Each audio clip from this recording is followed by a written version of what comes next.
mengenai jalur reaktivasi dan eliminasi obat. Nah, ini bersumber dari PubMed yang mana dikatakan bahwa reaksi konjugasi biasanya dapat membuat senyawa inert secara farmakologis dan larut dalam air, sehingga suatu senyawa tersebut dapat dengan mudah diekspresikan, dieliminasikan.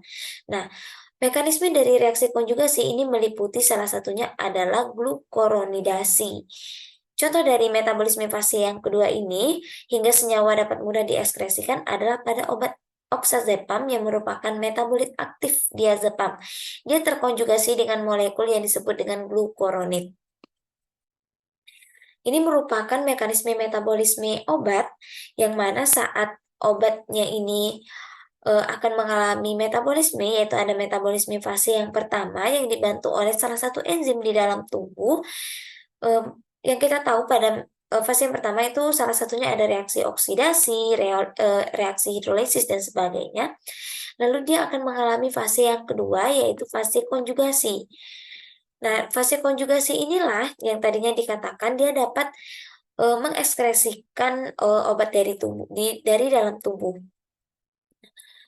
Yang mana jika ini obat, reaksi metabolitnya ini tidak dilakukan, maka dia akan menjadi sifatnya itu lipofilik. Jadi ketika sifat lipofilik dia dapat menyebabkan konsentrasi obat di dalam tubuh bertahan lama. Mengapa? Karena dia kan lipofilik. Nah, lipofilik ini berarti dia tidak larut sehingga dia bertahan lama di dalam tubuh. Nah, bertahan lama di dalam tubuh itu berpotensi menyebabkan toksisitas, menyebabkan toksik. Nah, ini bersumber dari PubMed yang saya dapatkan. Lalu ini merupakan contoh struktur dari obat mekanisme metabolisme obat. Ini diazepam, yang mana pada awalnya diazepam dia akan diaktifasi dengan fase yang pertama untuk mengubah menjadi polar itu dengan bantuan suatu enzim sehingga dia berubah menjadi nordiazepam.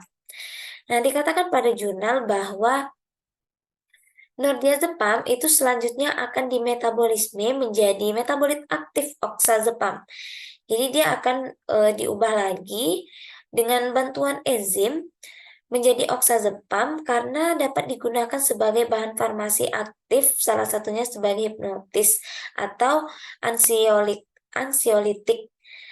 Nah, jadi dia akan diubah dengan bantuan enzim sehingga obat tersebut menjadi aktif. Nah, namun aktifnya suatu obat ini dia akan mengalami proses konjugasi tadi karena kan balik lagi ke yang awal berbicara tentang jalur eliminasi obat. Nah, jalur eliminasi obat yaitu dengan reaksi konjugasi karena dia mudah diekskresikan. Nah, sehingga itulah mengapa dari oxazepam dia akan mengalami proses konjugasi meliputi glukoronat, ini glukoronidasi, yang mana merupakan salah satu jalur konjugasi metabolik yang paling penting pada fase 2 karena dapat mengubah obat menjadi inaktivasi, menjadi tidak aktif, dan detoksifikasi xenobiotik. Nah, inilah nantinya yang akan dieliminasikan.